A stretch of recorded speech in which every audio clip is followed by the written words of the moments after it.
Imagine अचानक से तुम्हें एक दूसरी दुनिया में भेज दिया जाता है और जब तुम उस अजीब जगह पहुंचते हो तो तुम्हें पता चलता है कि तुम्हें एक लड़की ने समन किया है। मान लो वो काफी अट्रैक्टिव है और तुम्हें अपना पति बनाना चाहती है। वो सोचती है कि तुम बिल्कुल पावरलेस हो, इसलिए वो तुम्हें अपने रहमो करम पर जीने देती है। असल में उसे बस एक पति चाहिए ताकि उसके डैड उसे परेशान करना बंद कर दें। लेकिन वो कोई आम लड़की नहीं है।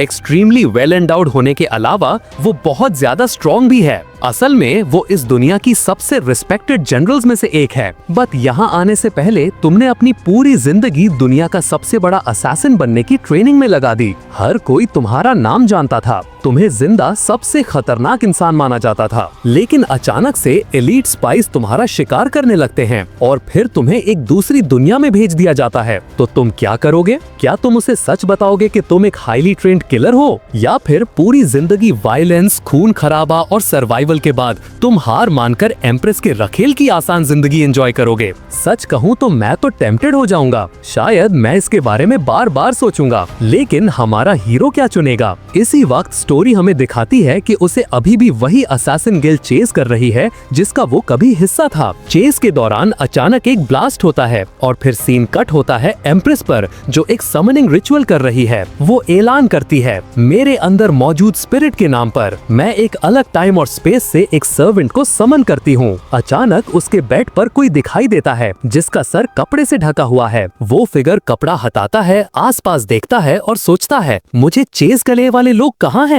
वो कंफ्यूज होकर इधर उधर देखता है, सिचुएशन को समझने की कोशिश करता है। लेकिन हम पहले से जानते हैं कि ये ट्रबल मेकर कौन है। ये और कोई नहीं, हमारा प्रोटैगनिस्ट है जिसे एम्प्रेस ने समन किया है, और इस एम्प्रेस का नाम है जी रॉयन। वो अपनी समनिंग से क्लियरली डिसअपॉइंटेड है क्योंकि जिस आदमी को उसने बुलाया है वो एक आम इंसान लग रहा था। वहीं दूसरी तरफ हमारा शेमलेस लड़का पहले ही ब्लश कर रहा था और सोच रहा था, गॉर्जियस, वो एंजेलिक चेहरा, वो फ्लॉलेस स्किन, वो एक जंगली बेकाबू समंदर की तरह है, एक ऐसी नेचुरल फोर्स जिसके पास एक अनबीटेबल स्पिरिट है। इसके लिए उसे ब्लेम भी नहीं कर सकते। तभी एम्प्रेस आ भरती है और बड़बड़ाती है, पता है क्या, ये असल में अच्छा है, तुम मेरा काफी टाइम बचाओगे। प्रोटैगनिस्ट, जो अभी भी अजीब फील कर रहा था, पूछता है, तुम कौन हो, हम कहाँ हैं? वो अपनी बाहें फैलाती है और जवाब देती है, मैं ग्रेट यांग डायनेस्टी की एम्प्रेस हूँ और आज से तुम इस एम्पायर के प्रिंस और मेरे पति हो। हमारा हीरो बस वहाँ खड़ा रह जाता है, बिल्कुल हैरान, जैसे उसके सर पर किसी ने मार दिया हो। वो अपना गला साफ करती है और कहती है, हाँ तुमने सही सुना, मेरे कुछ सलाहकार मुझसे शादी करने की जिद कर रहे थे। मैं उस परेशान करने वाले मिनिस्टर का प्रेशर नहीं झेलना चाहती थी, इसलिए मैंने तुम्हें पॉलिटिकल कवर के लिए समन किया।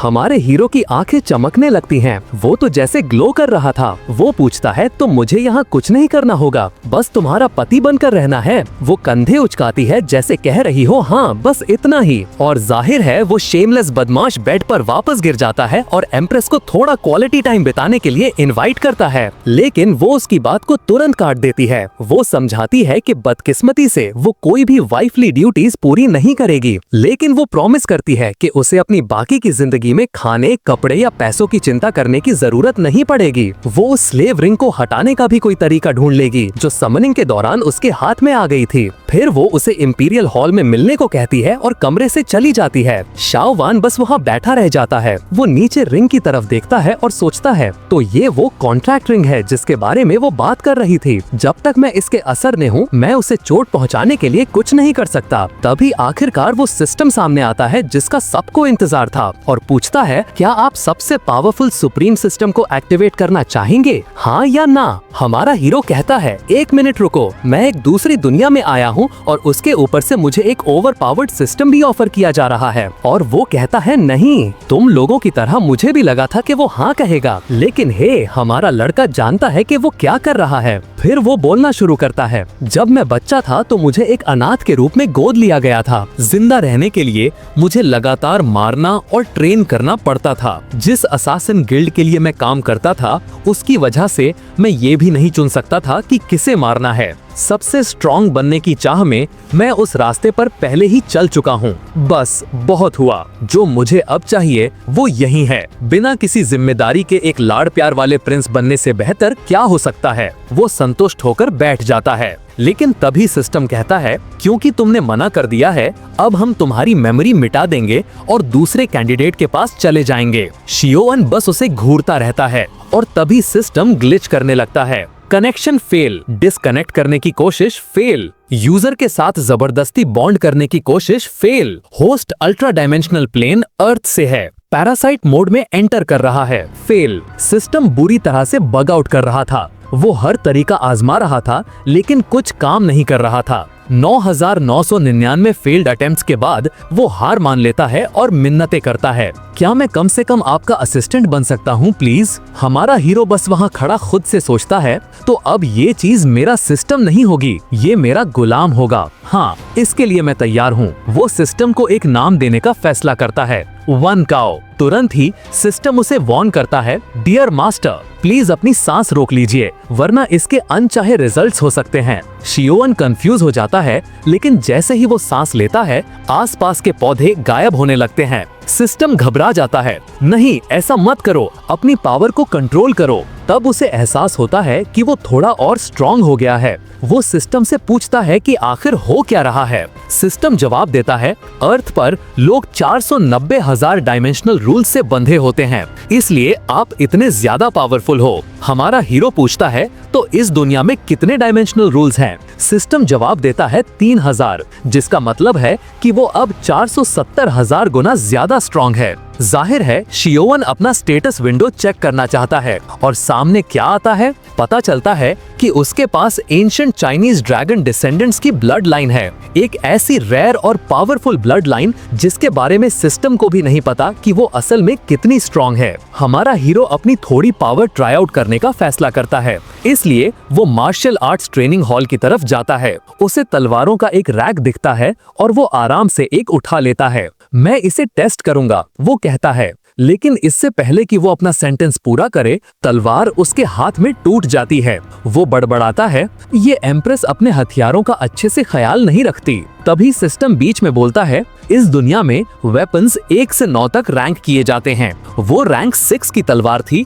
तो वो काफी डिसेंट वेपन थी। वो इस बार ज्यादा ध्यान से सिर्फ अपनी उंगली से दूसरी तलवार पकड़ता है, उसे देखता है और कहता है, ये वाली अच्छी लग रही है। लेकिन जैसे ही वो उसे छूता है, हाँ, वो फिर से टूट जाती है। हमारा हीरो फ्रस्ट्रेट हो जाता है और उसे साइड में फेंक देता है। ठीक है, मैसेज मिल गया, कम से कम मैं काफी स्ट्रॉन्ग तो हूँ, फर्क नहीं पड़ता अगर हथियार बेकार हैं। वैसे भी इस बार मेरा किसी को मारने का प्लान नहीं है। वो हॉल से बाहर चला जाता है। सीन अगले दिन पर स्किप होता है। वो उठता है और देखता है कि उसके बगल में कोई लेटा हुआ है। उसे काफी अच्छी कंपनी मिली थी। चौंक कर वो पूछता है, रुको, क्या हमने? एम्प्रेस ब्लश कर रही थी उसे देखते हुए। अभी भी आधी नींद में वो उसका गाल पकड़ता है और बड़बड़ाता है, क्या हमने सच में वैसा कुछ किया? वो उसके सवाल को पूरी तरह इग्नोर कर देती है और पूछती है कि क्या वो अच्छे से सोया? वो जवाब देता है, मैं बहुत अच्छे से सोया, लेकिन क्या मैं गलत कमरे में हूँ या कुछ और? वो समझाती है कि उसे रात भर रुकना पड़ा ताकि लोगों को शक न हो। एक शादीशुदा जोड़ा अपनी सुहाग रात पर अलग अलग कमरों में सोए, लोग बातें बनाएंगे। वो हमेशा की तरह एलिगेंट तरीके से उठती है और कहती है, अगर तुम्हें किसी चीज की जरूरत हो तो मैं किसी को भेज दूंगी। फिर वो मुड़ती है हमेशा की तरह चमकती हुई और धीरे से माफी मांगती है, मुझे माफ करना कि मैंने तुम्हें अपने फायदे के लिए यहाँ समन किया। हमारा हीरो बहुत खुश हो जाता है और सोचता है, ये औरत कमाल की है, वो ना सिर्फ मजेस्टिक है बल्कि मेरा ख्याल भी रखती है।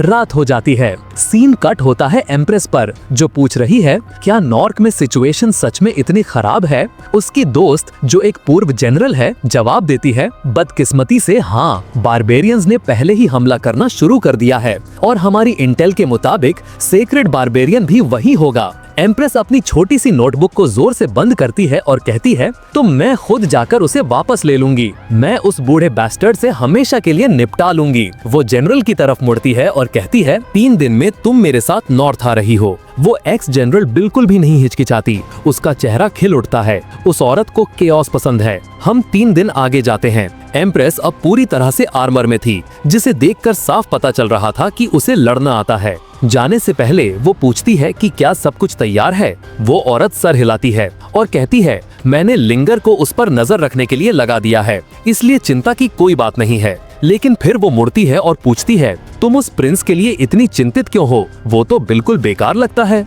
एम्प्रेस जवाब देती है, जब से वो आया है मैं किसी तरह से ज्यादा स्ट्रॉन्ग महसूस कर रही हूँ। शायद वो एम्पायर के लिए गुड लक है। और बस इसी तरह वो नॉर्थ को वापस हासिल करने के लिए निकल जाती है। जाते हुए देख रही थी जनरल की बेटी जाओ लिंगर। यूज ही हमारा हीरो पर नजर रखने के लिए छोड़ा गया था, और ये कहना कि वो इस काम से खुश नहीं थी बहुत कम होगा। वो बड़बड़ाती है, मुझे इस बेकार प्रिंस की देखभाल क्यों करनी पड़ रही है? फिर वो उसकी तरफ देखती है, हर मैजेस्टी कमाल की हैं, तो उन्होंने ऐसे अजीब इंसान से शादी क्यों की? लेकिन तभी अचानक से कोई शाओयन को उठा ले जाता है। वो नोटिस भी नहीं करती, और हमारा हीरो क्या करता है? वो आराम से अपना रोस्ट चिकन खाता रहता है। यूज कुछ अजीब दिखने वाले लोगों के सामने फेंक दिया जाता है। उनमें से एक, जिसने आधा मास्क पहना था, मुड़ता है और पूछता है, तुम्हें यकीन है ये वही आदमी है? ये लूजर एम्प्रेस का पति है। लिंगार, जिसे उसकी मदद करनी चाहिए थी, बस एक पेड़ पर बैठी सब कुछ देख रही थी, ये मानते हुए कि वो पूरा बेवकूफ है। जैसे ही किडनैपर्स थोड़ा दूर जाते हैं, वो नीचे कूदती है, उसका हाथ पकड़ती है और कहती है, चलो यहाँ से निकलते हैं। लेकिन तभी वो गायब हो जाता है। पता चलता है कि हमारी लिंगार एक इल्यूजन आइटम से धोखा खा गई थी। अब वो खुद एक स्पिरिचुअल केज में फंस गई है। वे लोग वापस आते हैं और उसे तुरंत जनरल की बेटी के रूप में पहचान लेते हैं। वहीं दूसरी तरफ हमारा प्रोटैगनिस्ट अभी भी आराम से अपना चिकन खा रहा था, जैसे ये बस एक आम दोपहर हो। लिंगार पहले ही अपनी तलवार निकाल रही थी, लेकिन स्कारफेस्ड आदमी उसे ऐसा ना करने को कहता है। वो गुस्से में पूछती है, तुम कौन हो? वो अपना मास्क उतारता है, जिससे एक लंबा घाव दिखता है, और पूछता है, क्या तुम्हें मैं याद हूँ? सीन कट होता है, वो एक गुफा में जंजीरों से बंद है। हैरान है लैंग यिंग, वो स्कार वाला आदमी जिंदा है। हमारा हीरो खुशी से बोलता है, ओह तो तुम सब एक दूसरे को जानते हो, बढ़िया है, ऐसा है तो मैं निकलता हूँ। लेकिन लैंग उसके कंधे पर हाथ रखता है और कहता है, हमारा काम अभी खत्म नहीं हुआ है। शाओ डिसअपॉइंट होकर आह भरता है, ठीक है फिर, लगता है मुझे इंतजार करना पड़ेगा। स्कारफेस मन ही मन सोचता है, कम से कम एम्प्रेस के पति में हिम्मत तो है। फिर वो शाओ को एक शीशी देता है और कहता है, तुम्हें इसे एम्प्रेस के पानी में मिलाना है। शाओ उसे लेता है और आराम से जवाब देता है, ठीक है, कोई दिक्कत नहीं। लैंग उसे शक की नजर से देखता है, ये सब कुछ ज्यादा ही आसानी से हो रहा है। वो वार्न करता है कि ये एक नॉन वर्बल प्रॉमिस आइटम है, अगर तुम इसे पीते हो और डील तोड़ते हो तो तुम मर जाओगे। इससे पहले कि वो अपनी बात पूरी करे, शाओ उसे पूरा पी जाता है। फिर उसकी तरफ मुड़कर कहता है, ठीक है, अब मैं जा सकता हूँ, मुझे काम है। अगर मैंने ज्यादा देर की तो वो इंपीरियल गार्ड्स मुझे ढूंढने लगेंगे। लैंग खाली बोतल को देखता रह जाता है, बिल्कुल हैरान, मैं इस जैसे आदमी का क्या करूं? वो सोचता है। हमारा हीरो ऐसे बैठा था जैसे कह रहा हो, जो तुमने कहा मैंने सब किया, अब मुझे जाने दो यार। लिंगार उस पर चिल्लाती है, बेशरम गद्दार, एम्प्रेस ने तुम जैसे किसी को कैसे चुन लिया? लैंग उसे डांटता है, तुम बेवकूफ हो, प्रिंस सिचुएशन को तुमसे बेहतर समझता है। तुम और तुम्हारी माँ ही हो जिन्हें दिखाई नहीं दे रहा कि यांग डायनेस्टी में हालात कितनी खराब हैं। फिर वो लिंगार की तरफ इशारा करता है और पूछता है, तो अब जब मैंने जहर पी लिया है, क्या मैं इसे भी अपने साथ ले जा सकता हूँ? वो चिल्लाती है, मुझे तुम्हारी मदद नहीं चाहिए। लेकिन लैंग बीच में बोलता है, माफ करना, ऐसा नहीं हो सकता, मेरा उसके साथ कुछ अधूरा काम है, मुझे हिसाब बराबर करना है। शाओ तेवर चढ़ाता है, हाँ ये काम नहीं करेगा, मैं उसके बिना यहाँ से नहीं जाऊंगा। फिर वो साफ साफ कहता है, अगर मुझे यहाँ से उसके बिना जाना पड़ा तो इसका मतलब होगा कि मैं मर चुका हूँ। लैंग जवाब देता है, ठीक है, तो तुम इसी गुफा में जहर से मरोगे। हमारा हीरो उसे एक इनोसेंट सा लुक देता है, इतना छोटा दिल मत रखो यार, मैंने तो पूरा सहयोग किया है। अचानक उसके पीछे एक गुंडा गुस्से में आगे बढ़ता है और उसे पंच मारने जाता है। उस आदमी का मुक्का शाओ के बालों के पास से गुजरता है और लिंगार डर जाती है, ये तो बस एक आम आदमी है। वो सोचती है, वो इससे कैसे बचेगा? लेकिन जब वे दोबारा देखते हैं, वो अभी भी वहीं बैठा उबासी ले रहा था। दोनों हैरान होकर वही जम जाते हैं और सोचते हैं, वो इतना शांत कैसे है? एक सीरियस एक्सप्रेशन के साथ शियाउन कहता है, तुम वो हाथ हटाने वाले हो या नहीं? उस आदमी ने अभी भी उसके बाल पकड़े हुए थे। शियाउन बस बड़बड़ाता है, मेरे बालों को हाथ मत लगाना। फिर वो आलस से एक साइड पंच मारता है और एक बहुत बड़ा ब्लास्ट होता है। लगता है वो आदमी तो हवा में ही उड़ गया। पूरी गुफा हिलने लगती है हमारा हीरो अपना सर टेढ़ा करता है, सोचते हुए कि ये क्यों हुआ। फिर वो एक और पंच मारता है और फिर एक और। अब तक वो 3 लोगों को पहले ही उड़ा चुका था। मास्क पहना हुआ आदमी जमीन पर गिर जाता है। शियाउन उसके पास जाता है और वो आदमी अपनी जिंदगी की भीख मांगने लगता है, लेकिन बहुत देर हो चुकी थी। सिर्फ एक घूरने से शियाउन उसे गायब कर देता है। उसने सच में उस आदमी को सिर्फ देखकर ही मार डाला। फिर वो लिंगर की तरफ मुड़ता है। वो कांप रही थी। प्रिंस, प्लीज मुझे जिंदा छोड़ दो, मुझे नहीं पता था कि आप ऐसे हो। शियाउन बस जंजीरों को अपने हाथ में पकड़ता है और नेक्स्ट मोमेंट वो आजाद हो जाती है। वो बिल्कुल हैरान थी, आखिर उसने सेक्रेट चेन फॉर्मेशंस को टहनियों की तरह कैसे तोड़ दिया। वो उसकी तरफ देखता है और कहता है, पागल लड़की, तुम्हें क्यों लगा कि मैं तुम्हें चोट पहुंचाऊंगा? बस यहाँ बैठो और हिलना मत, मैं सबूत साफ करने जा रहा हूँ। और फिर वो हल्क की तरह आसमान में कूद जाता है। दूर कहीं 2 पहाड़ उठते हुए दिखते हैं। लिंगार्ड मुस्कुराते हुए और हैरानी में बड़बड़ाती है, ये क्या हो रहा है? क्या वह सपना देख रही हूँ? क्या वो एक पहाड़ है जो इधर उधर कूद रहा है? रुको, एक पहाड़ इस तरफ क्यों आ रहा है? और वो रहा हमारा चैड हीरो पूरा का पूरा पहाड़ उठाए हुए। वो उसे एक बूम की आवाज के साथ उसके पीछे गिरा देता है। शियाउन बेफिक्री से चलता है और कहता है, लो, अब कोई सबूत नहीं बचा। लिंगार्ड बस वहीं बिल्कुल हैरान खड़ी रह जाती है। तो ऐसे छिपाते हैं जुर्म को, हाँ? हमारा हीरो पहले ही आगे बढ़ चुका था और कहता है, हे छोटी लड़की, जब वो पूछे तो बस कहना कि तुमने मुझे बचाया, ठीक है? वो बिल्कुल कंफ्यूज होकर पलके झपकाती है। रुको, क्या? तुम्हारा क्या मतलब है? एक स्ट्रेट फेस के साथ वो उसकी तरफ देखता है और कहता है, क्या तुम्हारी माँ ने तुम्हें कभी नहीं बताया कि बड़ों की बात सुननी चाहिए? वो अभी भी शौक में थी, लेकिन सर हिलाती है। समझ गई, मैं किसी को नहीं बताऊंगी। हमेशा की तरह प्राउड फील करते हुए वो मुस्कुराता है और कहता है, ये हुई ना बात, गुड गर्ल, अब चलो। वो उसे बाजू से पकड़कर उठाता है और साइड में देखता है। उसकी दोस्त पास में ही ढूंढ रही थी। एक गार्ड उन्हें देख लेता है और कहता है, प्रिंस, जनरल शियाओ, आप दोनों यहाँ क्या कर रहे हैं? हमारा हीरो बस उबासी ले रहा था। लिंगर तुरंत बीच में बोलती है, मैंने चोर का काम तमाम कर दिया है, चिंता की कोई बात नहीं है। शियाउन कहता है, फॉल्स अलार्म था दोस्तों, चलो वापस चलते हैं और कुछ बीबीक्यू खाते हैं। जनरल लियू यान उसे वार्न करती है, प्रिंस, इन पहाड़ों में बैंडिट्स हैं, यहाँ रुकना सेफ नहीं है। वो कंधा उचकाता है और कहता है, अगर तुम्हारा मतलब उन डाकुओं से है तो वो सब मर चुके हैं। इस छोटी लड़की ने उनका काम तमाम कर दिया, सब कमजोर थे। एक सोल्जर अपनी दोस्त से फुसफुसाती है, ओ माय गॉड, ये प्रिंस कितना बड़ा बेवकूफ है, ये ग्रेट जनरल को छोटी लड़की बुला रहा है। लेकिन शियाउन और लिंगर पहले ही आगे बढ़ चुके थे। ब्लॉन्डी लिंगार्ड पीछे मुड़ती है और दूसरे गार्ड्स को आगे बढ़ने के लिए कहती है। वो सब हैरान खड़े थे, सोचते हुए कि जनरल उसकी बात क्यों सुन रही है। सीन कट होता है हमारे प्रोटैगनिस्ट पर, जो अपना छोटा सा पिग रोस्ट कर रहा था, एकदम खुश।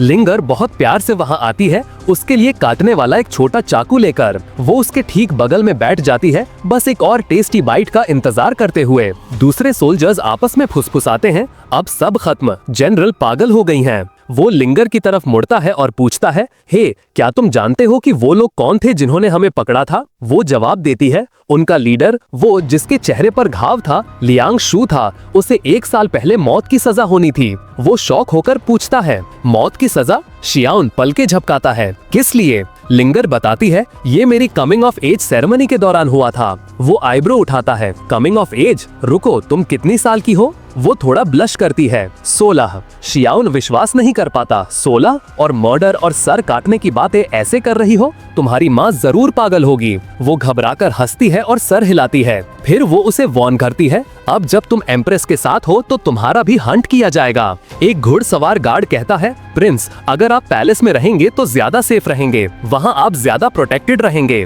वो तुरंत मान जाता है, तुम सही हो, मैं पैलेस में ही आराम करूंगा, शांति से खाऊंगा और पीऊंगा। गार्ड्स चुपचाप सोचते हैं, क्या ये सच में मरने से इतना डरता है? शियाउन पहले से ही आगे भाग रहा था, चिल्लाते हुए, चलो पैलेस देखते हैं। उसके पीछे पीछे गॉसिप शुरू हो जाती है। कुछ लड़कियां फुसफुसा रही थी कि लिंगर प्रिंस से कुछ ज्यादा ही चिपक रही है, कहीं वो उसे पसंद तो नहीं करती। जब वो पहाड़ी रास्ते पर चल रहे थे, शियाउन उसकी तरफ मुड़ता है और कहता है, हे, मैंने दूसरी लड़कियों को ब्लड क्लाउड नाम की किसी चीज के बारे में बात करते हुए सुना, वो क्या है? लिंगर गुस्से में बोलती है, ये कमबख्त गार्ड्स अपना मुंह बंद नहीं रख सकते। वो समझाती है, ब्लड क्लाउड एक ऐसी फोर्स है जो हमारे एम्पायर पर हमला करती रहती है, इसीलिए सबको प्रोटेक्शन टैक्स देने के लिए मजबूर किया जाता है। शियाउन तेवर चढ़ाता है, प्रोटेक्शन टैक्स? तुम्हारा क्या मतलब है? वो उस शेडी डील के बारे में बताती है। भ्रष्ट नेता लोगों से ब्लड क्लाउड ट्राइब से बचाने के लिए पैसे ले रहे हैं, लेकिन असल में उन्हें बचाने के लिए कुछ नहीं करते। वो बस पैसे अपनी जेब में डाल लेते हैं। और अब हालत और खराब करने के लिए एम्प्रेस को सत्ता से हटाने की बातें हो रही हैं, क्योंकि वो इस सब का विरोध करती हैं, जिसका मतलब है कि वो उनका बेकार पति होने के नाते अब एक चलता फिरता टारगेट है। शियाओन अपनी फिस्ट कस लेता है, ये पूरा सिस्टम ही रिग्ड है। फिर वो लिंगर की तरफ मुड़ता है और पूछता है, अगर एम्प्रेस को पता चल गया कि मैं असल में स्ट्रांग हूँ तो क्या वो मुझे काम पर लगा देगी? लिंगर बिना रुके जवाब देती है, बिल्कुल। शियाओन इस पर सोचता है, अगर ये लोग शहर पर हमला करते हैं और मेरे पीछे आते हैं तो आखिरकार मुझे दिखाना ही पड़ेगा कि मैं क्या कर सकता हूँ, और अगर मैं नहीं करता तो सब मारे जा सकते हैं। अगर मेरी वजह से जंग शुरू हो गई तो वो शायद मुझे डाइवोर्स दे देगी या निकाल देगी। वो गुस्से में आ जाता है, बिल्कुल नहीं, मैं इन ब्लड क्लाउड वालों से निपट लूंगा इससे पहले कि वो मेरी आराम वाली लाइफस्टाइल बर्बाद करें। लिंगर उसे घूरती है, रुको, तुम इस बारे में चिंता कर रहे हो? वो जंगल से चलते रहते हैं और लिंगर कहती है, उन्हें ढूंढना नामुमकिन है, उनका एक किला कहीं छुपा हुआ है। हमारा हीरो पूरे हल्क मोड में कहता है,